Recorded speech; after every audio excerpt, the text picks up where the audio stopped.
Especial Elecciones 2015 en Europea Radio.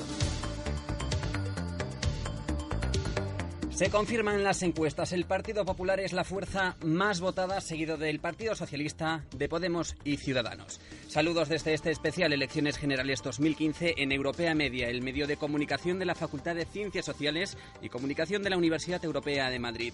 8 de la tarde, 1 hora menos en las Islas Canarias. Les habla Alex Costa y durante las próximas 4 horas les acompañaré junto a los corresponsales que en estos momentos ya están en las principales sedes de los partidos políticos. Conectaremos con la sede del Partido Popular, del Partido Socialista, Ciudadanos, Izquierda Unida y Podemos. Y también estarán nuestros compañeros a pie de calle para comentar el ambiente electoral que nos deja este 20 de diciembre de 2015. Unas elecciones decisivas, unas elecciones que pueden significar el fin del bipartidismo con la entrada de 2 partidos nuevos, 2 partidos emergentes como son Ciudadanos y Podemos.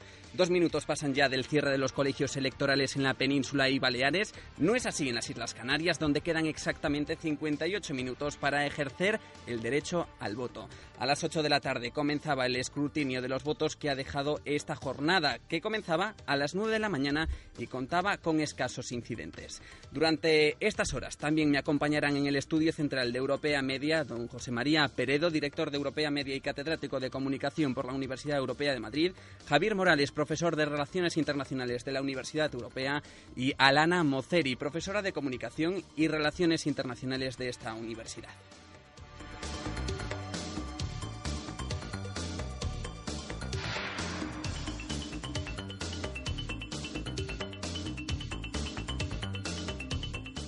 Lo adelantábamos hace escasos minutos. El Partido Popular es la fuerza más votada según la encuesta realizada a pie de calle de Demoscopia.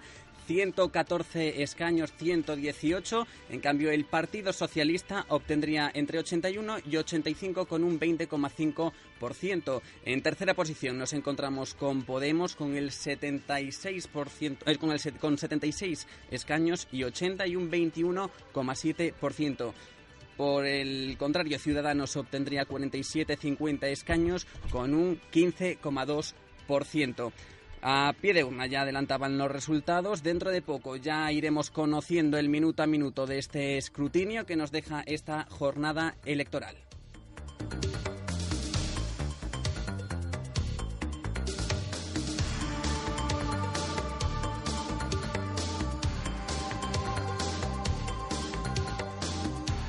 Javier Morales, profesor de Relaciones Internacionales de esta universidad, de la Universidad Europea. Muy buenas noches. Hola, ¿qué tal? Buenas noches. ¿Cómo se está viviendo este resultado, por ahora provisional, según esta encuesta? Bueno, pues lo que nos da es una situación inédita hasta ahora. Con estos datos que tenemos de sondeos todavía muy provisionales, incluso un apoyo de 2 partidos para gobernar podría no ser suficiente, podría hasta ser necesario un tercer partido, una tercera formación. Por tanto, ahora todos los resultados están todavía muy abiertos. José María Peredo, ¿significa un vuelco este resultado? Muy buenas noches. Yo creo que lo primero, Alex, Javier, muy buenas noches a todos los oyentes. Yo creo que en primer lugar se confirma la tendencia que han dado las encuestas, es decir, se iba a fracturar, a diversificar el voto entre 4 grandes partidos, entre 4 principales partidos, 2 partidos antiguos, el PSOE y el PP, 2 partidos de nueva generación, lo nuevo que se ha conocido en las elecciones, Podemos y Ciudadanos. Eso se ha confirmado, es el primer dato. El segundo dato es que el Partido Popular gana las elecciones, yo diría con cierta claridad, pero naturalmente significa un retroceso muy importante de votos para los populares.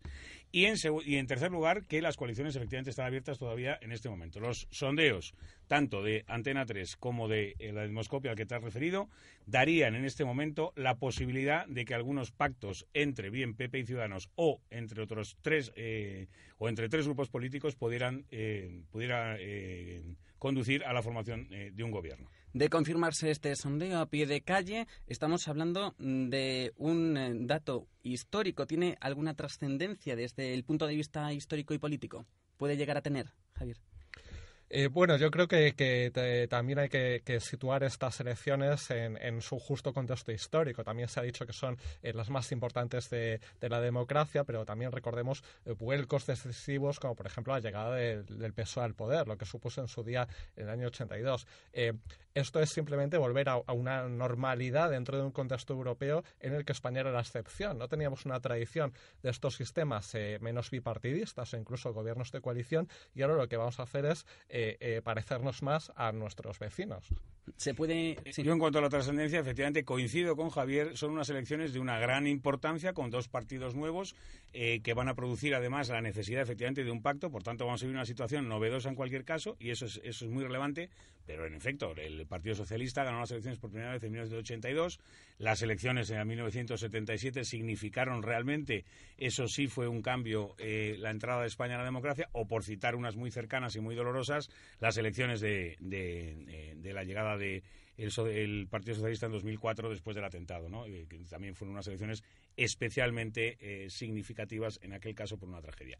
Por lo tanto, yo creo que tiene una trascendencia grande, pero que, por otro lado, hay que entenderlas también dentro de la normalidad de un sistema democrático que vuelve con estas elecciones a fortalecerse, a reforzarse, que ha dado entrada a nuevas opciones, que ha dado entrada a nuevos líderes, y que creo que puede hablarse hoy del principio de la regeneración democrática en España. ¿También se puede considerar dentro de esta normalidad el fin del bipartidismo?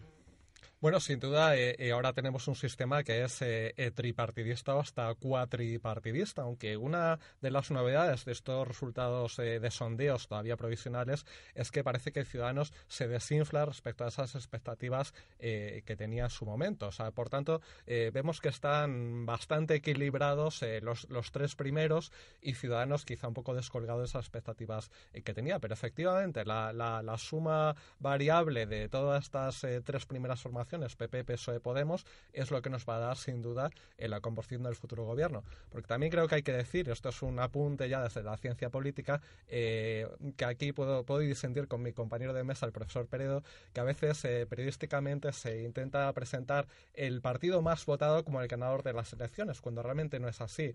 No es un sistema como Estados Unidos donde elegimos al presidente directamente. Se elige el Parlamento y luego el Parlamento sumará sus diputados entre sí de formas posiblemente muy distintas hasta conseguir una mayoría suficiente para gobernar. Pero solo con el partido más votado no tenemos en modo alguno el ganador, que es quien logre investir a su candidato como presidente. Yo en eso coincido plenamente, Javier, aunque eso no es un problema de que hayamos puesto aquí en estas elecciones digamos, en boga o de moda, o que haya sido un tema de estas elecciones. Durante muchísimos años y muchísimas elecciones, en nuestro sistema, tanto elecciones municipales, generales, etcétera, hemos tenido el debate de si el partido más votado realmente es el partido que gana las elecciones y, por tanto, tiene que hacer gobierno, etcétera, o si efectivamente el partido más votado no necesariamente tiene que ser el partido ganador, porque puesto que no es capaz de formar gobierno. En cualquier caso, yo lo que sí creo es que a cualquier partido lo primero que le digamos, le inspira, sobre todo en estas elecciones que están tan reñidas,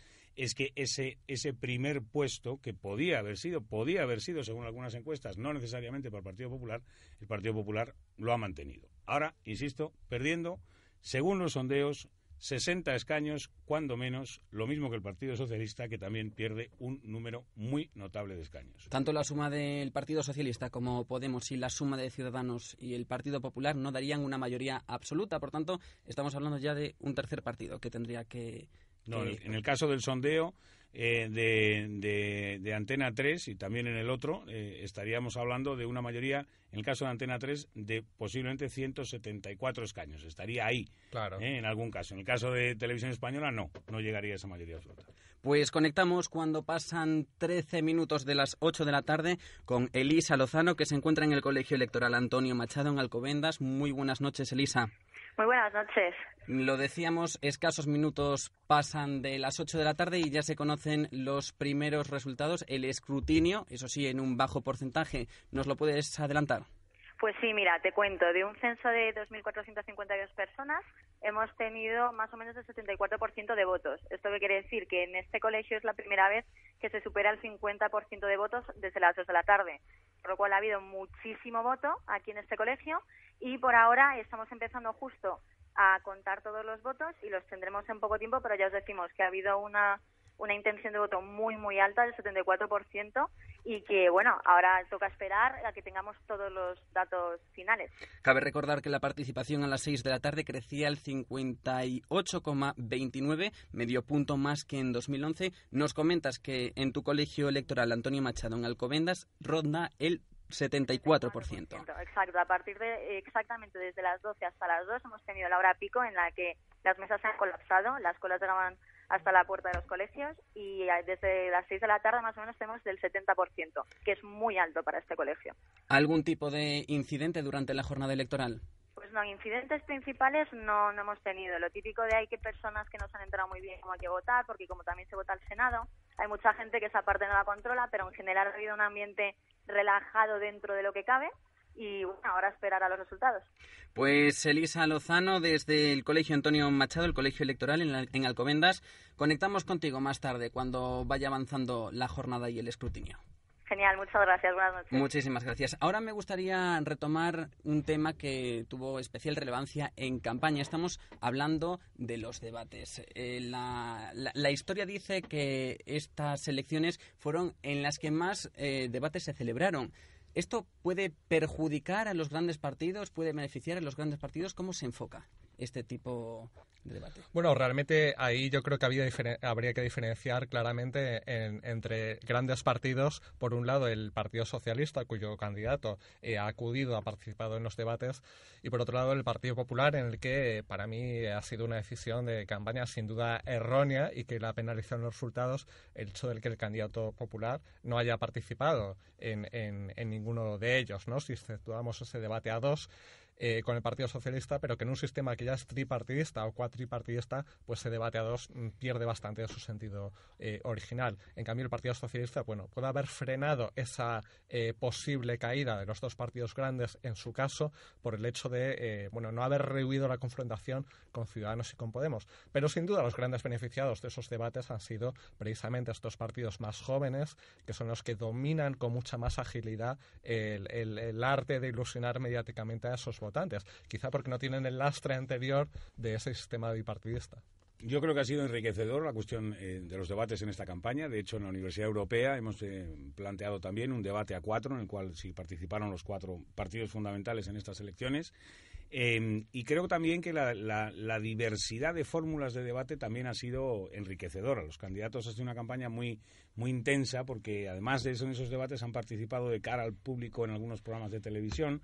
Han participado en numerosas entrevistas, efectivamente en algunos casos con la presencia o no presencia de algún líder político, en concreto el presidente del gobierno, que ha sido muy debatido, ¿no? Que no había asistido a alguno de los debates. También hay que decir que ha asistido a uno de los debates después de venir de una reunión del Consejo Europeo. O sea que, quiero decir, evidentemente el presidente tiene que hacer la campaña como el resto de los líderes, pero hay que tener en cuenta que también tiene otras, tareas y actividades, ¿no? Yo creo que en cualquier caso, lo que efectivamente coincido con Javier es que tanto Ciudadanos como Podemos han llenado de frescura, la llegada de los dos partidos han llenado de frescura la campaña y la han enriquecido, sin duda.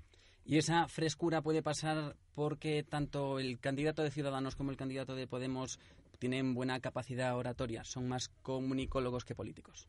Bueno, puede ser que sean más comunicólogos, por lo menos le han dado más importancia a su mensaje, yo creo, que al mensaje de los partidos y de las estructuras de los partidos. Esa es la sensación que en un momento dado se puede percibir. A lo mejor precisamente por ese lastre al que se refería el profesor Morales, ¿no? Que están con las manos más libres, con los argumentos más frescos, más limpios, no tienen que tener cuidado porque resulta que tienen un caso, una circunstancia en no sé qué comunidad, etcétera, ¿no? Pero evidentemente la política la campaña política es un proceso de comunicación, es un proceso de ilusión y de persuasión del ciudadano y del votante. Y entonces no tener claro que la capacidad comunicativa del líder, el carisma del líder en los medios de comunicación es algo fundamental que hay que trabajar desde el principio en el que se empieza a construir un líder político, es un error de base. Es decir, de base, porque además, si no se construye desde el principio, es muy difícil que después se pueda conseguir algunas, capacidades o competencias en comunicación ya cuando uno va siendo mayor. Enseguida seguimos con este pequeño debate y nos adentramos ya en los datos que nos facilita Televisión Española. Víctor Corbera. Sí, correcto. Televisión Española ha emitido un sondeo a pie de urna a partir de las 8 del cierre de los colegios electorales, en el que dice que el PP encabeza este sondeo con entre 114 y 118 diputados. El PSOE le seguiría con entre 81 y 85. Podemos en tercer puesto entre 76 y 80. Ciudadanos entre 45 y 50. Esquerra Republicana de Cataluña entre 9 y 11. Democracia y Llibertat entre 6 y 7. El PNV entre 4 y 5. EH Bildu entre 3 y 4. Izquierda Unida, Unidad Popular entre 3 y 4, y finalmente Coalición Canaria y Geroa Bai están entre 0 y 1 diputados. Muchas gracias, Víctor. Conectamos ya en directo vía telefónica con Alejandra Clemens, jefa nacional de La Razón. Muy buenas noches. Buenas noches. ¿Cómo se puede interpretar este resultado? Bueno, pues este resultado, con los sondeos que tenemos en este momento, yo creo que lo que plantea es, primero, que el bipartidismo resiste, porque con estos datos tendría más de la mitad del Parlamento, y un Parlamento que en principio parece difícilmente gobernable, con dos partidos grandes, con dos bloques, porque ninguno alcanza esa cifra de los 176 escaños de la mayoría absoluta. Todavía es muy pronto para aventurarnos, pero cabría la posibilidad de una segunda vuelta en las votaciones para elegir presidente. Bueno, yo creo que eso siempre está abierto, porque es verdad que aún es muy pronto, que hay unas 10-12 provincias en las que por 1.000 votos se van a decidir bastantes escaños. Hay escaños que están bailando, y esos 10-12 escaños pues son fundamentales en este reparto, porque estamos yendo al milímetro. Esto es algo que es novedoso para nosotros en una noche electoral en España. Hasta ahora no nos había ocurrido.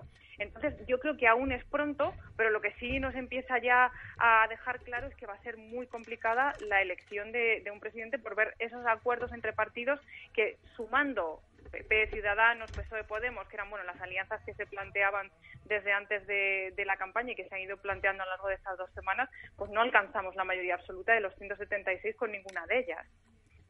¿Y estos resultados pueden dar lugar a un pacto?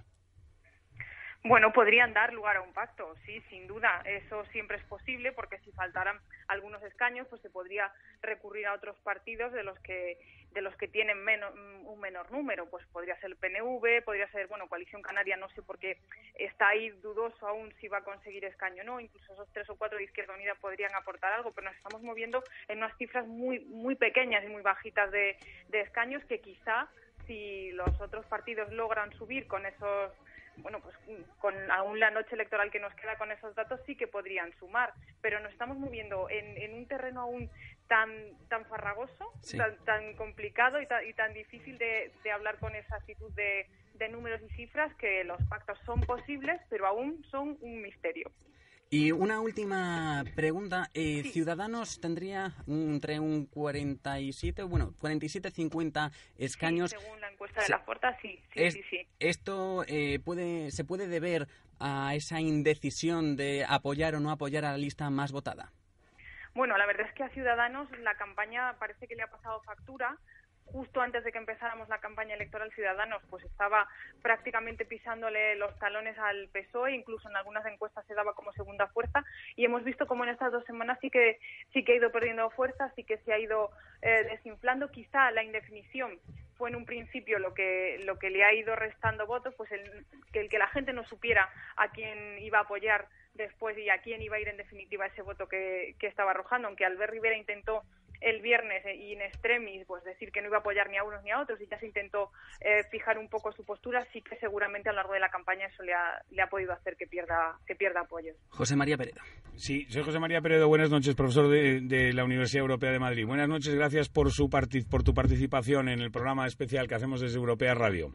Muchísimas gracias a vosotros. Yo te preguntaría también la siguiente cuestión. El presidente Rajoy ha sido muy criticado por no haber participado en algunos debates o muy criticado, por lo menos ha establecido una polémica. Y además se ha cuestionado mucho su papel en el debate con Pedro Sánchez. Desde tu punto de vista, ¿crees que le ha hecho tanto daño al Partido Popular esa ausencia de Rajoy en algunos momentos claves de la campaña?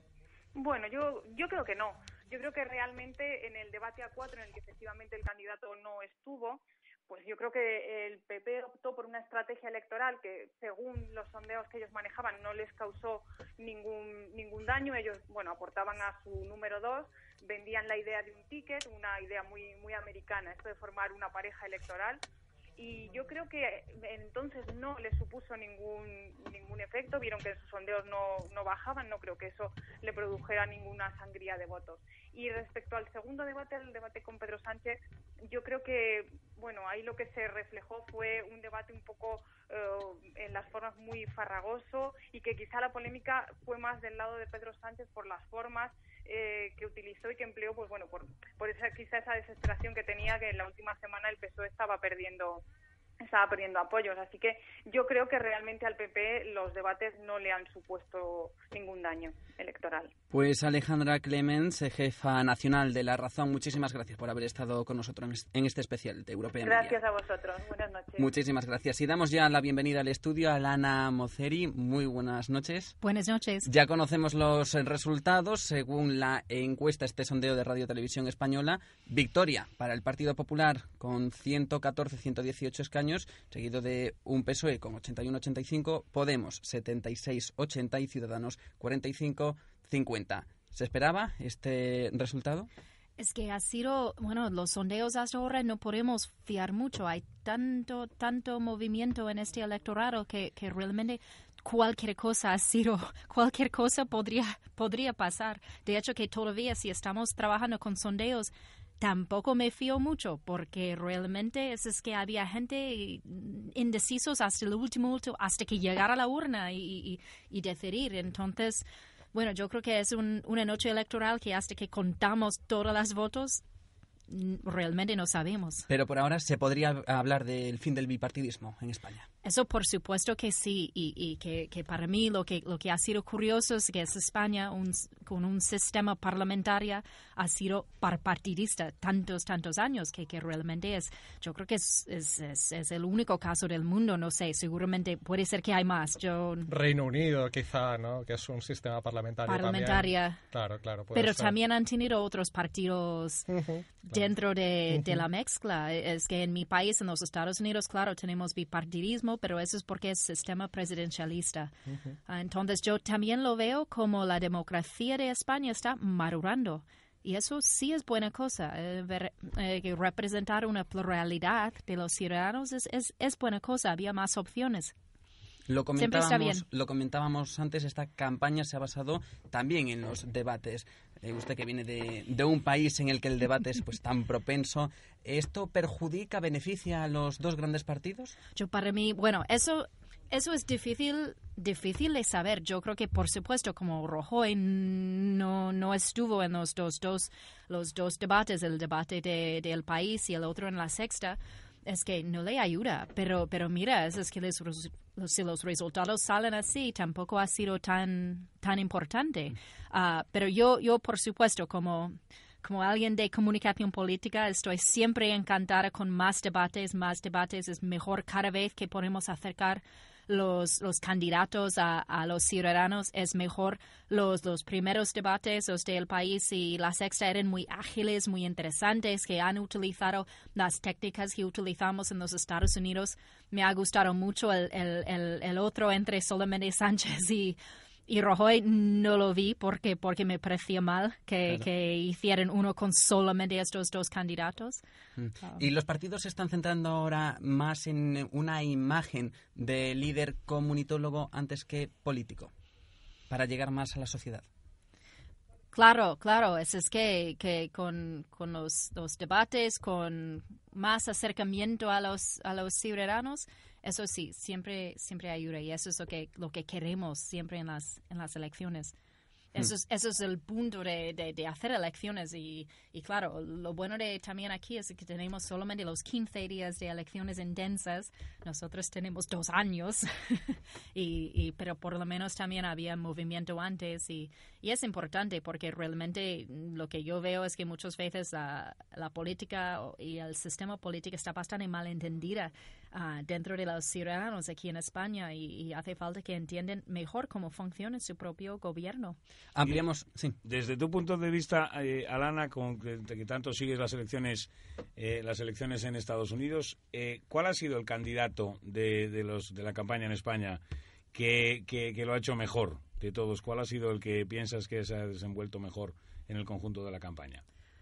La verdad es que para mí ninguno ha destacado muchísimo. Es que yo que hice más que seguí más los debates y es curioso porque me parecía que Pablo Iglesias era muy ágil en los debates y relajado y me sorprendía ver a Albert Rivera tan nervioso, sobre todo este segundo debate en la sexta, que bueno, era un escenario muy difícil para cualquiera porque sin podio ni nada, pero también y no sé, en este mismo debate me parecía, bueno, Pedro Sánchez hace bien, pero tampoco me interesa tanto. Entonces no lo sé. Sí, para mí ha sido muy difícil porque ningún candidato me ha animado como a veces hay alguien que sí, pero realmente yo creo que ha sido más el mensaje de sus partidos que ha sido más importante, no tanto los individuales, ¿no? Y ampliamos ya la pregunta a los tres. Actualmente, con estos resultados, ninguno de los partidos, aun juntándose, la suma del Partido Popular con Ciudadanos y la suma del Partido Socialista con Podemos, no llegaría a la mayoría absoluta. ¿Cómo se podría solventar este problema para la gobernabilidad? Bueno, yo creo que una de las consecuencias inmediatas que va a haber es tan traído y llevado en España debate sobre el sistema electoral, la famosa ley D'Hondt o la regla D'Hondt para asignar los escaños a partir de los votos. Porque tenemos aquí algo que es una paradoja, que es en estos sondeos provisionales Podemos en cuanto a porcentaje de votos por delante del Partido Socialista, pero en cambio por detrás en cuanto a número de escaños, algo que es posible, como sabemos en nuestro sistema, pues el voto está más concentrado, etcétera, ¿no? Entonces, esto es algo que sin duda va a ser una consecuencia de las elecciones.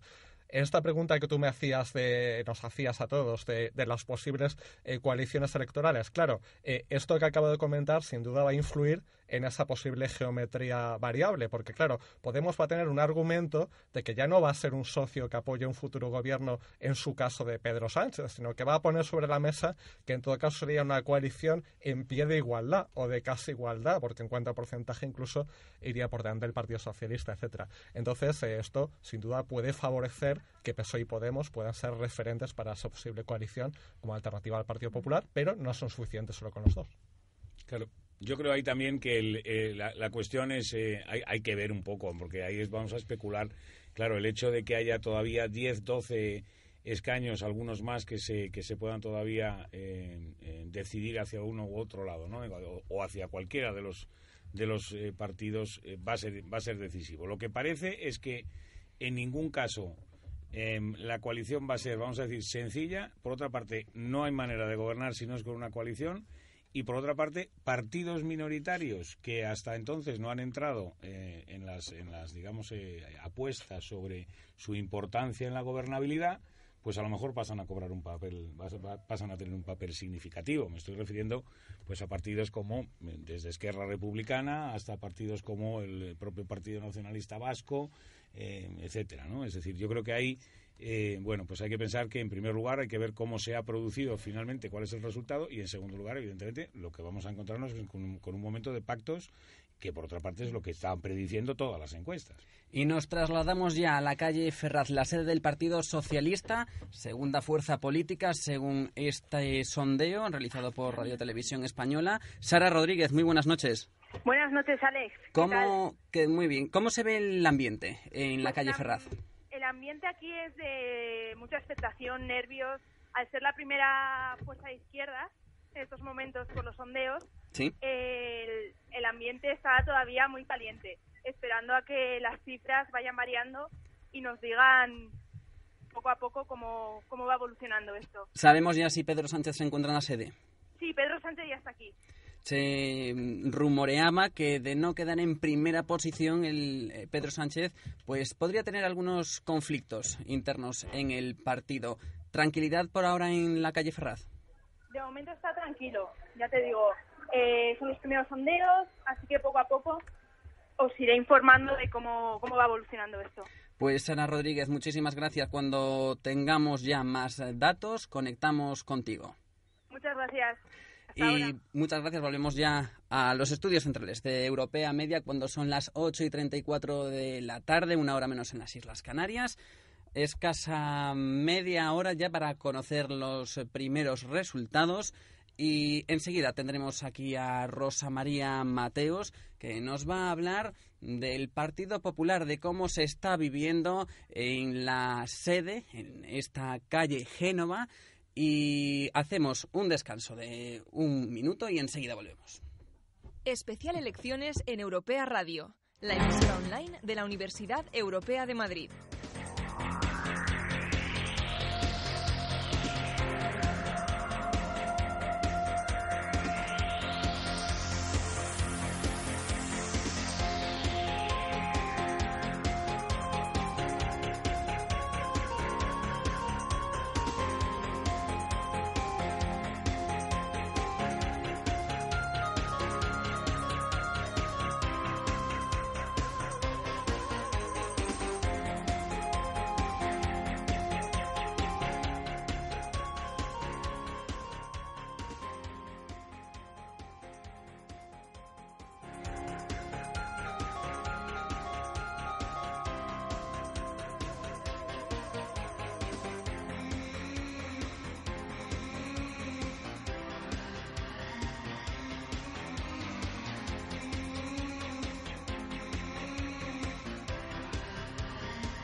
La radio en directo, en estos momentos está compareciendo Pablo Casado en calle Génova, lo escuchamos. De este año tan importante. Iremos informando, iremos además conectando a los vicesecretarios con los distintos medios de comunicación, sobre todo las televisiones a lo largo de la noche y por supuesto cuando los resultados sean definitivos, pues volveremos a vernos para valorar los resultados. Sí, Pablo.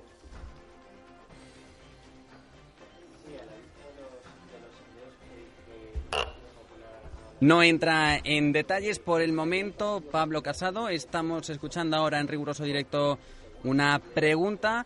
Pablo Casado, enseguida la contestará el secretario del Partido Popular. Vamos ya con Ciudadanos porque en estos momentos están dando una rueda de prensa. Remarcables.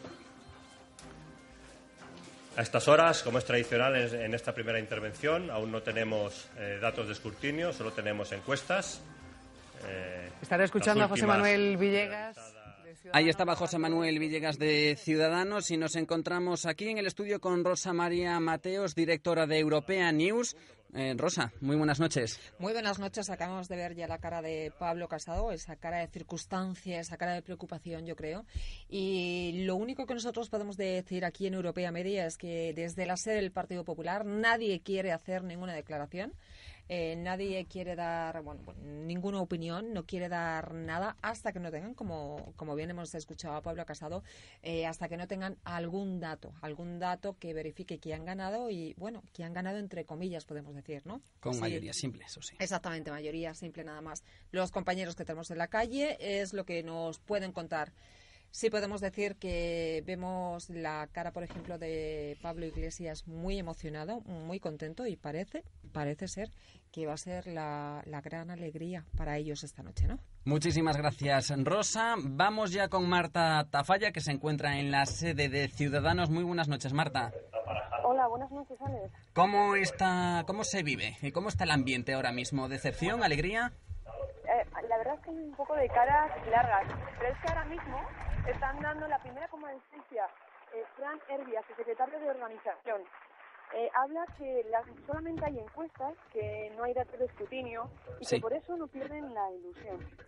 ¿Puede significar esta bajada, por lo menos en comparación con las encuestas de estas semanas, de esta campaña, por la indecisión de apoyar o no a la lista más votada? Recordemos que Albert Rivera pues no se quiso pronunciar hasta ayer, que parecía que iba a apoyar finalmente a la lista más votada, coincidiendo con el Partido Popular en este caso.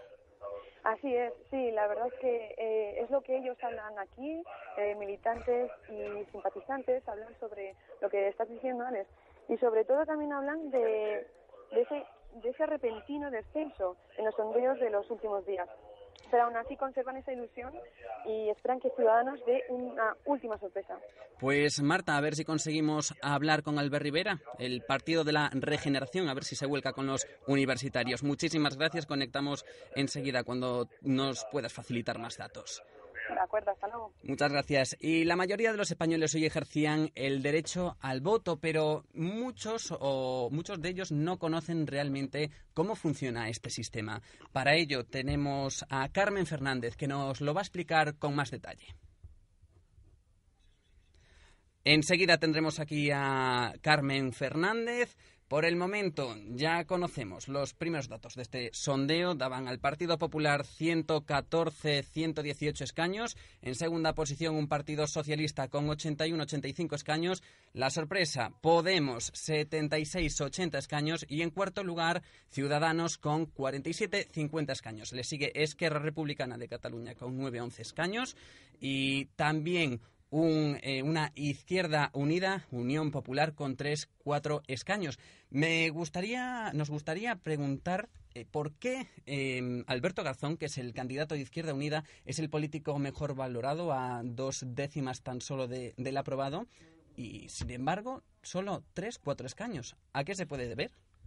Pues como hemos estado comentando antes, creo que esta elección no ha sido tan, aunque los campañas han intentado destacar sus candidatos, creo que los votantes están votando partidos y no tanto individuales, porque si él es tan valorado y tan bueno, pero no está ganando votos, y yo creo que la gente no cree tanto en su partido.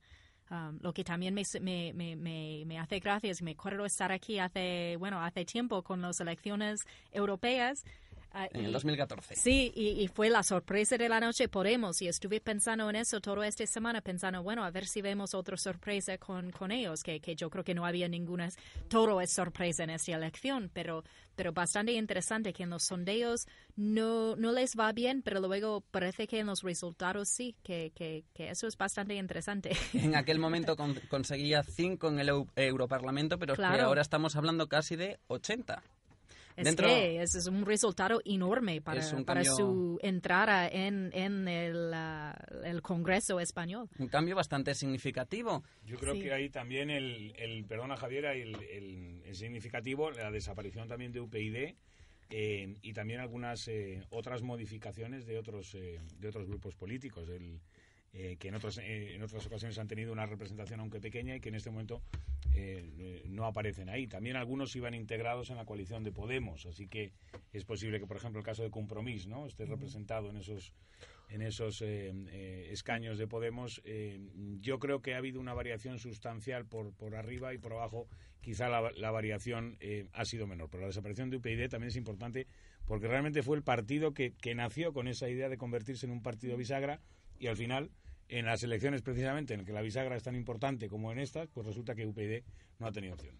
Bueno, está claro que la estrategia electoral de Podemos, de tener estas confluencias regionales en determinados territorios, como Cataluña, Valencia, Galicia, al final le ha acabado beneficiando. Aunque esto, como comentaba antes Alana, ¿no?, en el caso de Izquierda Unida, esa paradoja de la valoración que se hace de Alberto Garzón, pero no de Izquierda Unida como partido, esto podía haber pasado factura a Podemos al final, porque recordemos el viraje hacia la socialdemocracia o el centro izquierda de Podemos, que ha sido también muy criticado entre los votantes de izquierda, más a la izquierda del PSOE. Por ejemplo, medidas como incluir a un general como candidato por Zaragoza y hipotético ministro de Defensa, ¿no? Y esto vemos que al final muchos votantes de izquierda han optado por el voto útil, entre comillas, que habría sido votar a Podemos y no a Izquierda Unida, a pesar de todo este viraje con el que ellos podían no estar de acuerdo. Y Podemos ahora, casi es como la casa común, se podría decir en ese sentido, la nueva casa común de la izquierda, aquella que Felipe González decía, ¿no?, hace muchísimos años, y se ha convertido un poquito también en la casa común, por lo menos del descontento de izquierda, ¿no? Sí, un descontento que vemos que ahora ya no es algo residual o marginal o incluso fruto de aquel 15M, sino que evidentemente había un trasvase claro de votos respecto del PSOE hacia ellos, con lo cual el discurso irá cambiando también para adaptarse a estos nuevos votantes. Y vamos ya con Ramón Rodríguez, redactor jefe de ABC. Muy buenas noches. Hola, muy buenas noches. ¿Ramón? Hola, sí. ¿Qué tal? Muchísimas gracias por estar aquí en directo. Antes que nada, soy Ramón Gorriarán, soy redactor jefe de Colpisa. Nada que ver con ABC. Perfecto, de Colpisa, disculpa. Muchísimas gracias, te decía, por haber estado aquí con nosotros. ¿Cómo se puede interpretar este resultado? Hombre, las encuestas a pie de urna generalmente no suelen acertar, punto uno. A partir de ahí, pues hacer el análisis a partir de unos resultados bastante dudosos es complicado. Pero si hacemos abstracción de todo y decimos que esto va a ser así, pues mira, pues hay un empate y se presenta una legislatura muy complicada. Mariano Rajoy en campaña no acudía a los debates, solo acudió a un cara a cara con Pedro Sánchez. ¿Esto le pudo perjudicar en este resultado? No, le pudo beneficiar seguramente. Sí. Y bueno, estamos hablando de un Ciudadanos que se sitúa en cuarta fuerza política con 47-50 escaños. ¿Puede deberse a esa indecisión de Albert Rivera de votar o no a la lista primordial? Es posible que su decisión de anunciar que facilitarían el gobierno de la lista más votada mediante la abstención les haya perjudicado, pero sobre todo les ha perjudicado que se ha producido un trasvase de votos curioso, porque es inusual, entre Ciudadanos y Podemos, es decir, que los quienes pensaban que el trasvase de votos iba a ser entre fuerzas de izquierda o entre fuerzas de derecha, pues han fallado, porque ha habido un trasvase de votos entre nueva política y vieja política. José María Peredo. Sí, Ramón, soy José María Peredo, profesor de la Universidad Europea de Madrid, responsable también aquí de Europea Media. Te doy las gracias en nombre de la universidad que participes, que hayas atendido los micrófonos de Europea Radio. Te preguntaría fundamentalmente, con tu experiencia también, siguiendo elecciones y demás, ¿desde dónde se hacen mejor los pactos? ¿Desde la posición de un presidente de gobierno que tiene un conocimiento y un detalle y una, vamos a decir, visión de hacia dónde debe dirigirse en ese momento el país, o desde la fuerza que viene emergente y lo que pretende precisamente es proponer un cambio radical y sumar fuerzas para ese cambio? Hombre, es indistinto, todo depende de las matemáticas, porque si el presidente del gobierno no suma con sus aliados, ya puede ser un presidente del gobierno que no puede conseguir la mayoría. Y sin embargo, si el supuesto líder de la oposición encuentra aliados suficientes para superar al partido de gobierno, pues obviamente los pactos los podrá hacer mejor el líder de la oposición. Depende de los números, como casi siempre. Como casi siempre. Yo recordaba ahí en ese sentido lo del el pacto que tuvo que hacer Felipe González en el año 93 desde la posición de presidente de gobierno, y sin embargo 3 años después fue José María Aznar, desde líder de la oposición, el que tuvo que pactar, ¿no? Que fue exactamente un poco lo que nos encontramos en este momento. Es decir, ¿qué nos vamos a encontrar? ¿Con una fuerza emergente que es capaz de pactar, o con un gobierno que todavía resiste y es capaz de captar apoyos, ¿no? Hombre, hay una diferencia, ¿no? Digamos que la Convergencia y Unió de Jordi Pujol estaba capacitada o tenía capacidad de pactar a derecha o izquierda sin ningún tipo de problema ideológico. Aquí es distinto. Aquí Podemos es muy complicado, por no decir imposible, que pacte con un partido de gobierno como puede ser el PP.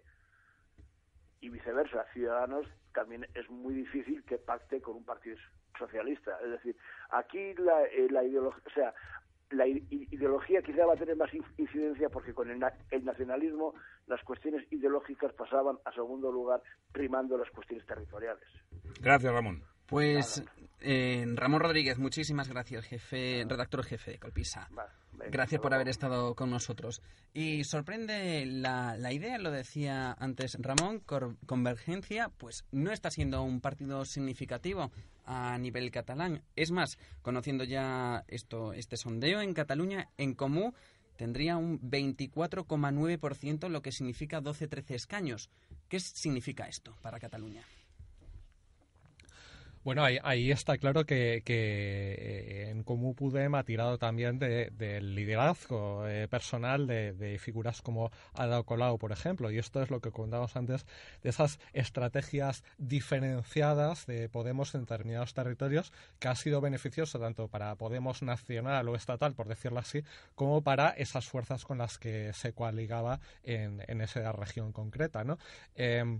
Esto también está por ver qué recorrido va a tener más adelante, porque recordemos que tenemos pues pendiente en Cataluña temas muy importantes, como efectivamente el tema de la independencia, que es el que está ahí, por supuesto, y esto puede lastrar en un momento dado el que se pueda llegar a apoyos para esas coaliciones para gobernar a nivel estatal con fuerzas que apoyen el independentismo. Por ejemplo, en sumas hipotéticas, como Partido Socialista más Podemos más una tercera fuerza. Esa tercera fuerza, si fuera una fuerza soberanista catalana, pongamos Esquerra, claro, podría llegar a un acuerdo con Podemos, pero no podría llegar a un acuerdo quizá con un Partido Socialista que en este momento pues probablemente no desearía vincularse a una fuerza de este tipo. Y ¿puede ser este incremento de En Comú Podem de Cataluña el tendido de mano por parte de Pablo Iglesias a un posible referéndum de Cataluña independiente o no independiente? Bueno, yo veo ahí un poco lo que dice Javier, ¿no? Es que en la situación en la que nos vemos en este momento de la polarización de partidos soberanistas y partidos constitucionalistas en Cataluña, pues claro, pensar en este momento un apoyo de un partido catalán se nos antoja imposible, tanto en el caso de Esquerra con el PSOE como en el caso de Convergencia con el Partido Popular. Excuso decirte con Ciudadanos, que es casi como el alter ego, ¿no? Y tenemos aquí a Rosa María Mateos, directora de Europea News, que nos va a adelantar en este sondeo cuáles son los principales partidos según la comunidad autónoma. Exactamente, tenemos algunas comunidades autónomas en las que podemos decir, por ejemplo, en la comunidad valenciana gana el Partido Popular, 11 o 12 escaños obtendría. Gran ascenso de Compromís Podemos, que obtendría 9 o 10, PSOE, PSTV, 6, 7 o Ciudadanos, 5 o 6. Nos vamos a Euskadi y en Euskadi ganaría Podemos con 5 o 6 escaños, PNV 4 escaños, Bildu con 4 también y PSOE, Partido Popular, obtendrían 1 o 2 nada más. En cuanto a Madrid, ganaría el Partido Popular, obtendría entre 11 y 13 escaños, Podemos entre 9 y 10, Ciudadanos y PSOE obtendrían los dos entre 6 o 7, Izquierda Unida 2 nada más. Y en cuanto a Andalucía, gana el Partido Socialista, 19-22, igual que el Partido Popular, obtendría los mismos escaños, 19-22, Podemos 9-11, Ciudadanos 9-11 también, Izquierda Unida ninguno. Y en Madrid también podemos decir que en Madrid, si juntamos el porcentaje de votos de Podemos y Ciudadanos, serían superiores al Partido Socialista. Y en Galicia, Partido Popular 9 o 10 escaños, Marea 7, 8, PSOE entre 4 y 5 y Ciudadanos 1 y 2. Esta es la situación que podemos comentar en este momento. Los sondeos y Cataluña, por ejemplo, también exactamente, nos vamos a ir con ellos. Pues En Comú entre 12 o 13 escaños, Ezquerra Republicana 9, 11 escaños, Ciudadanos 7-8, al igual que el Partido Socialista, Partido Popular 5-6 y DEL 6 o 7. Y en esta campaña también, y sobre todo en este día, el 20 de diciembre, las redes sociales son el elemento fundamental de difusión en los partidos políticos. Y para ello tenemos a Inma Barceló, que nos va a comentar los principales tweets, la interacción en redes sociales. ¿Qué tal, Inma? Así es, Alex, muy buenas noches a todos. Vamos a hacer un rápido resumen de las redes sociales de los partidos protagonistas de esta noche electoral. En Twitter, el último tuit del PSOE decía así: os esperamos y os deseamos también a todos los interventores y apoderados una buena jornada. Gracias por vuestro compromiso con el hashtag PSOE20D. En cuanto al PP, Mariano Rajoy ha aprovechado esta jornada electoral para dar la siguiente declaración: sigo con atención y preocupación los incendios del norte de España. Las distintas administraciones seguimos trabajando conjuntamente. Pasamos a Podemos, que desde su también página oficial decía así: comparte fotos, sonrisas y anécdotas de este día histórico con el hashtag 20 de diciembre Podemos. Desde Ciudadanos nos invitaban a su sede de esta forma: vive con nosotros la noche electoral. A partir de las 8 te esperamos en el Hotel NH Eurobuilding. Y para concluir, desde el Twitter oficial de la Izquierda Unida, hace unos escasos minutos tuiteaban: gracias, Garzones, Garzoners, lo que habéis hecho esta campaña es épico. Con el hashtag Ir con los que ganan es muy fácil. Así que destacar que las redes sociales de los principales partidos están muy paradas en general en estos momentos. Suponemos que por la gran expectación ante los resultados de estas posibles elecciones. Y bueno, recordamos que nos podéis seguir en Twitter a través de @europeamedia y en Facebook somos Europea Media y UENCOM de la Universidad Europea de Madrid. Pues Inma, muchísimas gracias por traernos estos datos. Hacemos un breve alto en el camino y enseguida volvemos aquí en Europea Media.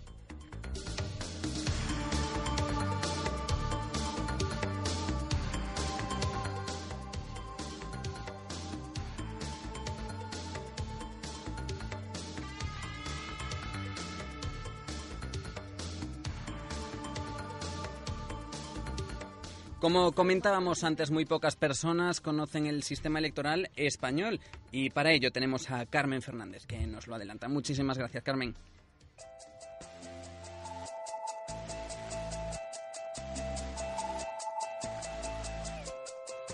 Según Maquiavelo, la sociedad, al igual que el gobierno, el derecho, la justicia y la moralidad, son productos humanos que el hombre es libre de modificar u ordenar de acuerdo a sus deseos.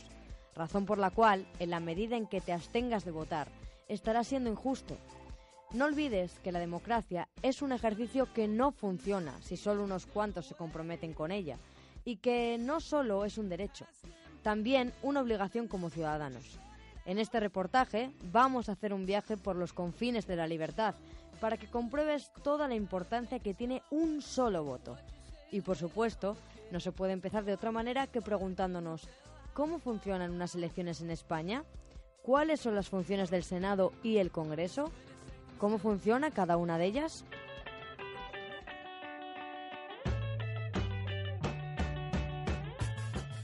Para explicar esta y otras cuestiones, hemos preguntado al redactor de Antena 3, licenciado en Periodismo y en Ciencias Políticas, Borja Gallo.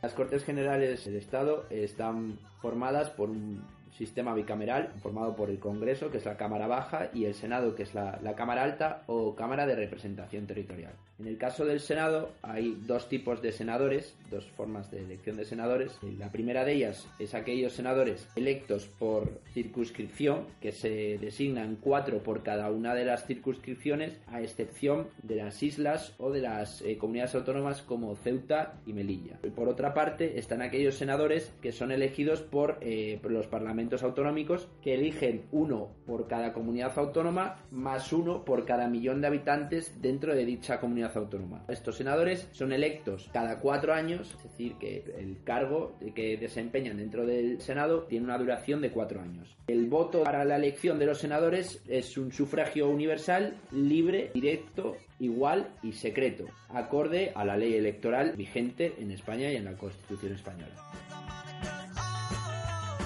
La otra de las cámaras es la Cámara Baja, el Congreso de los Diputados, que está conformado entre un mínimo de 300 y un máximo de 400 diputados, que en la actualidad son 350 escaños que están disponibles y son elegidos mediante un sufragio universal, libre, directo, igual y secreto, acorde a la ley electoral que está recogida en la Constitución española. La forma de elección de cada uno de los diputados va en función de las 50 provincias que representan el Estado, y cada una de ellas representa a una circunscripción electoral. A su vez, cada una de estas circunscripciones designa un mínimo de 2 diputados, a excepción de las ciudades autónomas como Ceuta y Melilla, que designan 1 cada una de ellas. El resto de los 248 asientos se fijan en proporción a la población de derecho. Todo esto queda recogido en la Ley Orgánica Electoral, que está o que figura dentro de la Constitución española de 1978.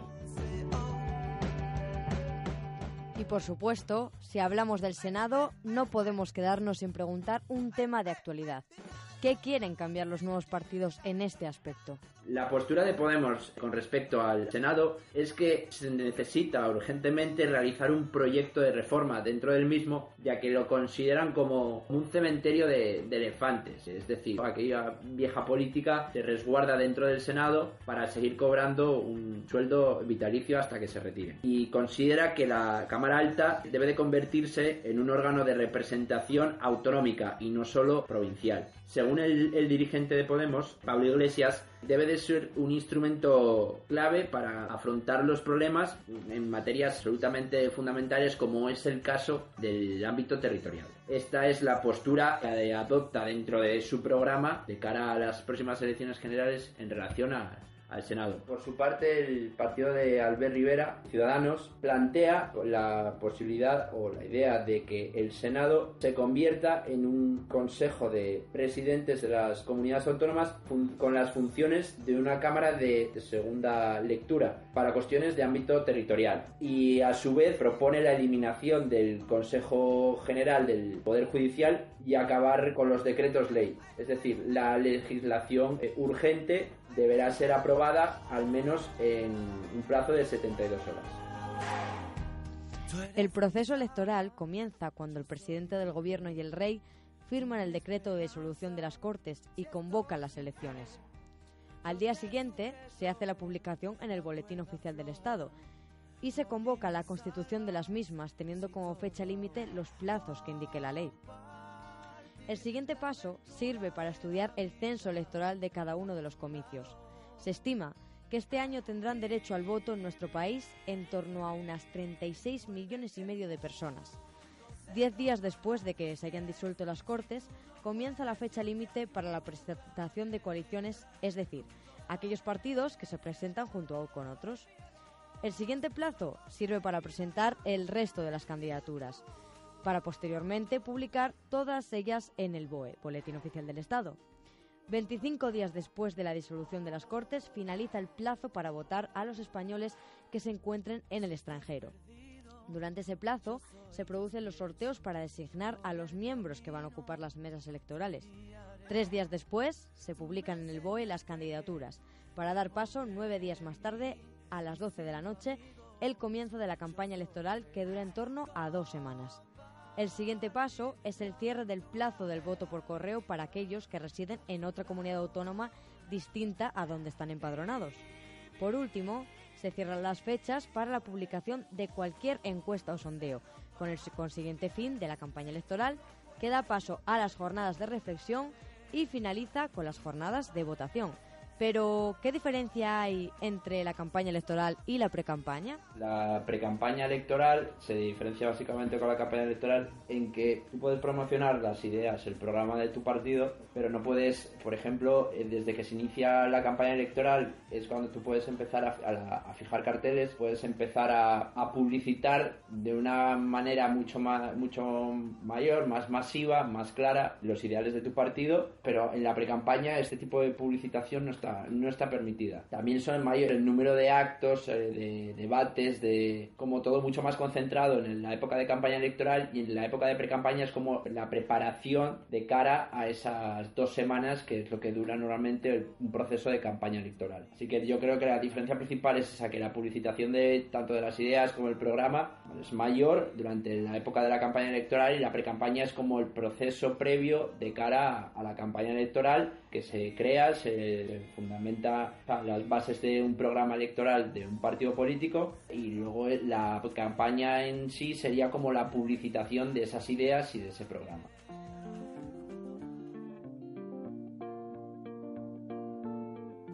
Y por último, le preguntamos al redactor de Antena 3, licenciado en Periodismo y Ciencias Políticas, Borja Gallo, cómo se recuentan los votos, de quién depende. La Junta Electoral o Junta Electoral Central en España es aquel órgano superior de la administración electoral en España y de las juntas electorales provinciales, de las juntas electorales de zona y, en su caso, de las juntas electorales de la comunidad autónoma, así como también de las mesas electorales, y es el único órgano permanente de la misma, y tiene como función primordial garantizar la transparencia del proceso electoral y supervisar la actuación dirección de la oficina del censo electoral. Tiene su sede en Madrid y, de acuerdo a la Ley Orgánica 5/1985 del 19 de junio del régimen electoral general, está compuesta por 8 vocales magistrados, pertenecen al Tribunal Supremo, y 5 vocales catedráticos de Derecho o Ciencias Políticas y Sociología en activo, y el secretario general del Congreso de los Diputados como secretario, y el director de la oficina del censo electoral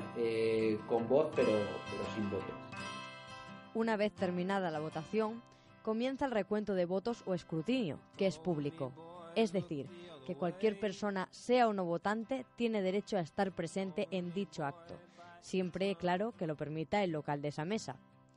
El escrutinio se realiza trayendo el presidente uno a uno los sobres dentro de la urna y leyendo en voz alta el nombre del candidato. Después se mostrará la papeleta a los vocales de la mesa, así como a los interventores y a los apoderados. Cuando se finalice el recuento, se contrastará el total de los sobres como el total de los votantes anotados en la lista numerada de votantes. A continuación, si no se produce ninguna protesta ni hay un desfase del número de votos respecto al número de votantes, el presidente anunciará el resultado de esa mesa en cuestión. Especificará el número de electores censados y las certificaciones censales aportadas, así como el número de votos en blanco y el número de votos obtenidos por cada candidatura. Las papeletas extraídas de las urnas se destruirán en presencia de los concurrentes, con excepción de aquellas que se hubieran negado por validez o que hubieran sido objeto de reclamación. La mesa se hará pública los resultados obtenidos inmediatamente por medio de un acta de escrutinio.